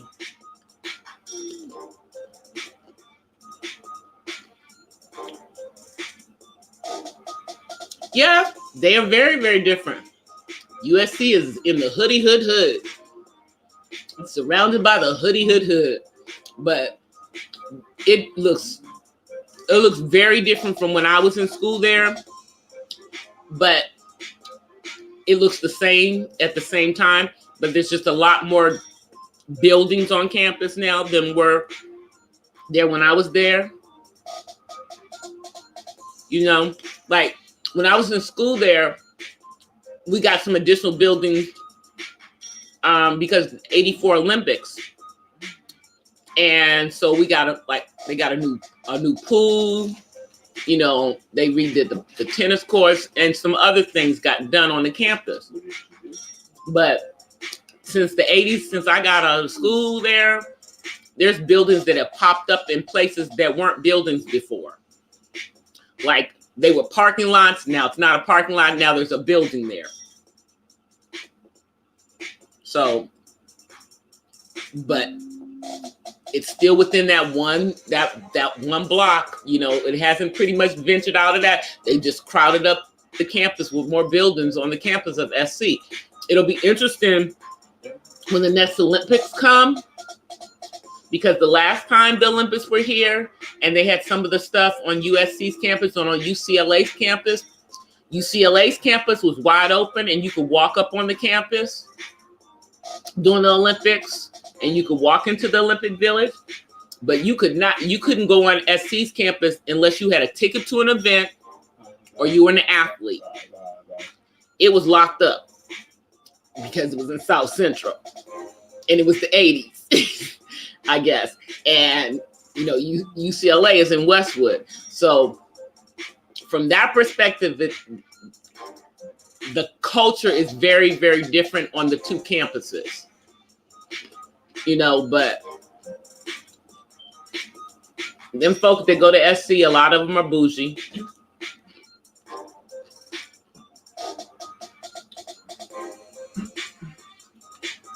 Yeah. Yeah. Oh, yeah. The whole area around USC is completely, I mean, like the University Village, that I actually used to work in when I was at SC doesn't look anything like it did when I was there. You know, I mean, it still pretty much has the same stuff, but like the movie theater in there is bigger than it was before, and it looks nicer. The supermarket there used to be like a neighborhood supermarket. You know, now it's part, I think, of a major chain.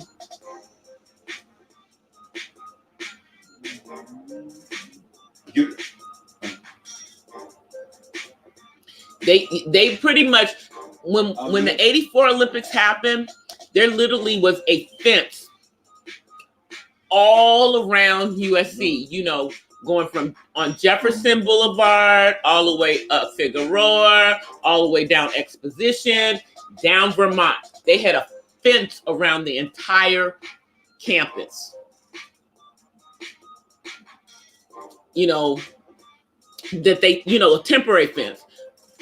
You know, and I'm assuming that they're going to probably do something similar to that, or probably even more so for the next Olympics, because, you know, since the '84 Olympics, we've had 9/11, and a lot of things have changed as far as how things are handled. In addition to the fact that after the '84 Olympics, then we have the bomb down in Atlanta, because the Atlanta Olympics was after the Los Angeles Olympics in '84. So with all of that being said, it's probably going to be very, very different in how they handle things for the Olympics in LA in 2028, because of things that have happened, you know, since the last time the Olympics were here, but most specifically because of 9/11.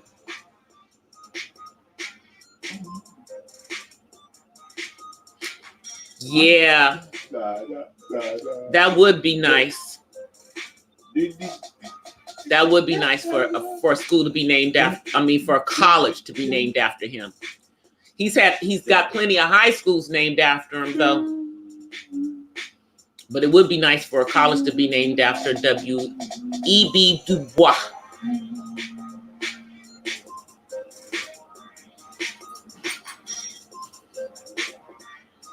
That would be something. Because, you know,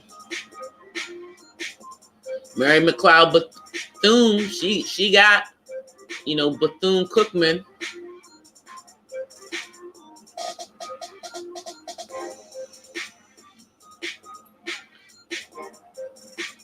And then you've got a few other, but most of the HBCUs, they ain't named after nobody black. They really aren't. You know, they named after the, you know, like, because Howard is named after the person who founded it. I mean, it was founded for us, but it wasn't founded by us. You know, so I think that was the whole thing, is that they wanted to start a college, a historic black university that was started, you know, by black people. I mean, that would be a good thing if that could ever happen. You know? Because then it would really be a real and true black university. Good night. Thank you. Really, Terry? Well, that's an honor. Yeah, I can see that, because I know that UCLA has a pretty good African American Studies program. I'm not sure about the one at SC.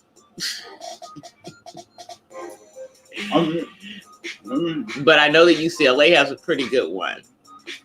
I think, did I take no, I didn't. No, I took a woman. I think I took a women's studies course. Did they have? I think I did take one African American history, African American studies class at SC.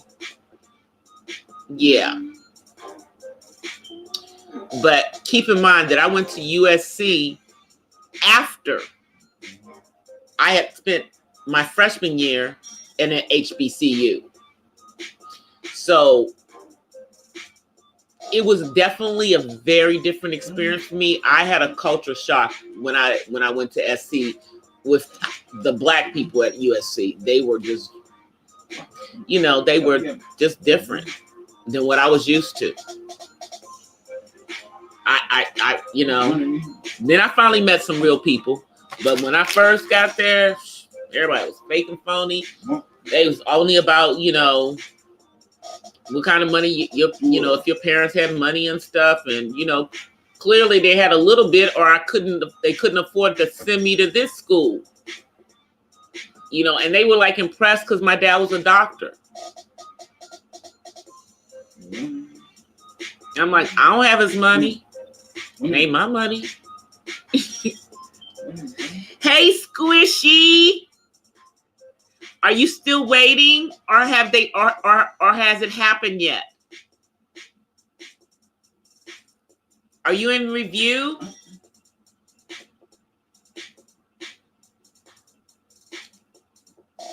Terry, this is my friend who's about to get monetized. Okay, I got my fingers crossed and my toes crossed for you. Girl, I did not know you already had all your hours. I'm like, you already had the hours, and you were just like, oh, it's okay. If I make it by the end of the year, that's fine. But when TR said that you had the hours already, we were like, we better get her on through here.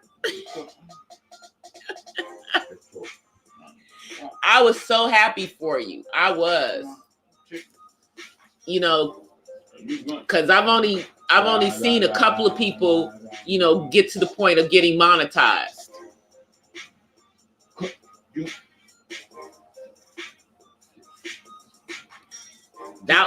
So I'm very happy for you. Now I know somebody across the pond, other than Aspie World. Aspie World is like at 100K, though. He's been monetized. He's one of the few autism channels that's big and that is monetized, because most of us aren't. I know that you were dancing. I know you were dancing and floating around. We were dancing with you. We were so, so happy for you.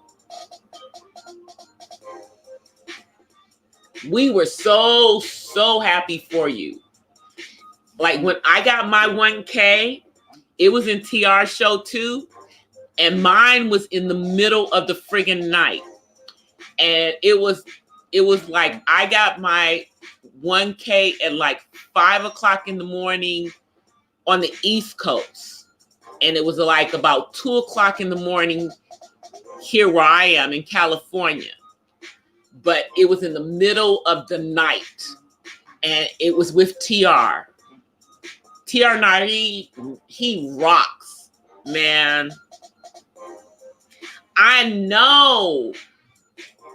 But I'm like, young lady, if you had told us that you had all them hours, we would have been pushing you a long time ago.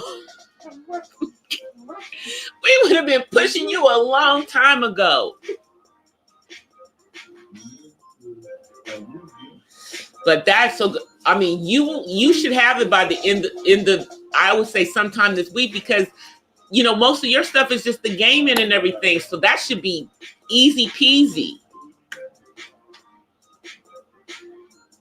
He is so amazing. He really, really is. And he really just wants to help people to grow their channels and, organically.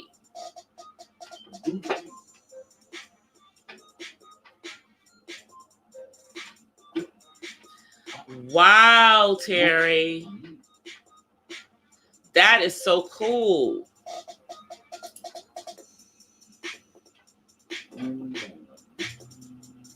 That is so cool. Well, Squishy, you know you're going to be floating for a few days. And I personally think that once you're able, once you're monetized, I think that it won't take you like months and months to see the money, to start to see a little bit of a check. I think you'll start to see a check pretty quickly. Hey, Tatted Heart. That's what I'm talking about, Squishy. But you know what? There's other people that have their hours and everything, but they don't have they don't have like a large amount of subscribers. But I literally have only really been pushing my channel since August, so I wouldn't have been able to get to 4,000 watch hours in the 4 months unless I was on live stream 24 hours a day, and I can't do it. But I'm making sure that I'm on here for at least 2 hours every day. The only thing I have to do is I think I need to try to go live from my phone some instead of just from my desktop at night.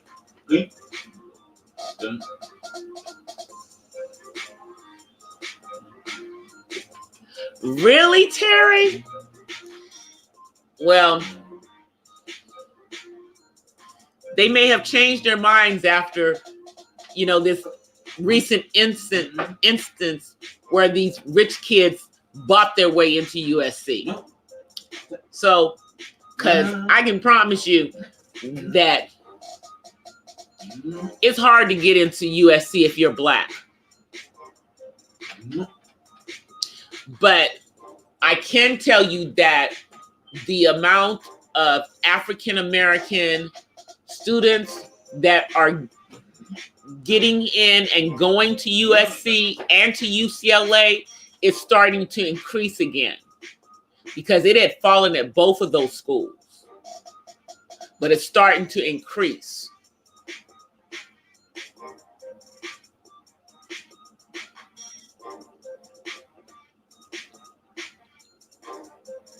$5 to 8 hours, Squishy Unicorn. I'm like, I wish. Probably the most that I could do is maybe 4 hours. And then I would have to split that between 2 different streams. But then you have people out there that are doing the silent live streams where, it's just looking at a lamp or a teddy bear or a flower pot for 11 hours. And I'm like, to me, I don't know. I don't know. I don't think I could do that, because that just seems so rude and impersonal. I mean, I know it's about getting hours,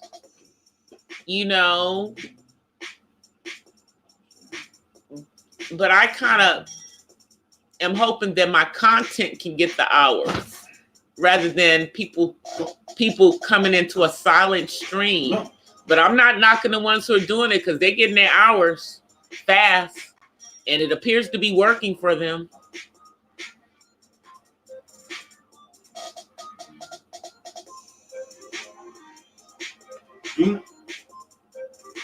Yeah. I think that once I start doing like panels, like you're doing on your channel, Squishy Unicorn, then it'll be easier to do the longer lives, because when you have other people up there and you're having a discussion, it's real easy for a live to go for 5 and 6 hours, especially if it's a deep conversation. So I think that once I start to do those, then I'll start to do some longer lives, you know. But with me up here by myself, yeah, after about 2 hours, I'm done. And we're just over 2 hours right now. It's like after about a couple of hours. Not that I'm talked out, but I'm talked out, you know, because I need a break. So that's what I'm saying. In order to do longer ones in a swoop, for me, I think I'll have to like do panel discussions and stuff. But I know like on Thanksgiving, I might have a longer live. I might just have the live on while I'm cooking and stuff, and people can watch me cook and watch me making food and stuff in the kitchen. I might do it like that. You know, same thing on Christmas, you know, or other days like that. Do a few lives where it's just me walking around doing what I do and being on the live.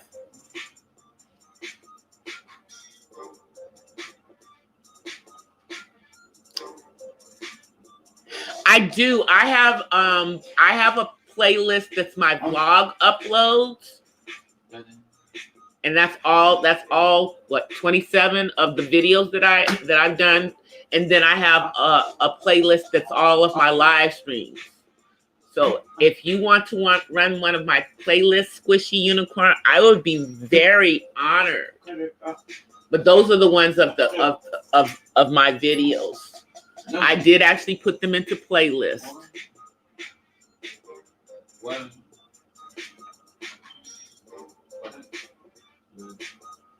But yeah, because I see when the people who do the live streams that have panels and have like discussions during their live streams, those are the ones that go for longer because, you know, it's not just that one person up there running their mouth. It's, you know, it's kind of a back and forth situation with multiple people. And I think that can be very, very interesting. No, you are. You know, so you're not just like trying to, it's like you're getting the hours, but you're really earning the hours because there's something going on. You know, like with the silent streams and everything, I guess that works for the ones who are doing it. I'm just afraid my son will come over and do something he'll do something to the computer, you know. And I won't have a stream. So that's the reason why I haven't done it.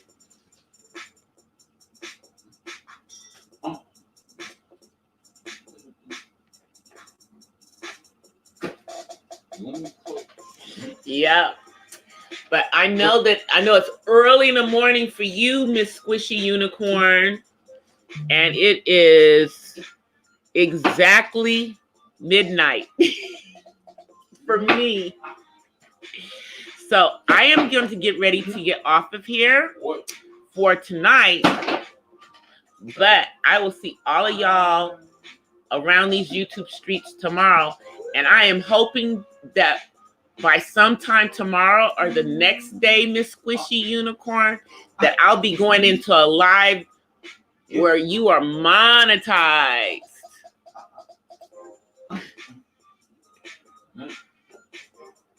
I know you're so excited. I will be floating in the clouds as well. Everybody that I know, when they got to that point where, you know, where they were eligible for monetization, just floated until they found out if they got it. And then they came down and got a little bit of rest. I know. I'm hoping it happens by tomorrow. I'm pretty sure that it probably will, you know. And TR Nari, he knows the system much better than the rest of us because, you know, that's not even his only channel. He's got a bunch of channels. This is like the one that we're on with him is like one of his smaller channels. But he is so cool because he is just trying to make everybody blow up, you know. But I have my fingers crossed for you as well. And I'm going to say good night and good morning to you, Squishy Unicorn. But good night to everybody else. And until tomorrow, everybody, peace from the West Side. Bye, everybody.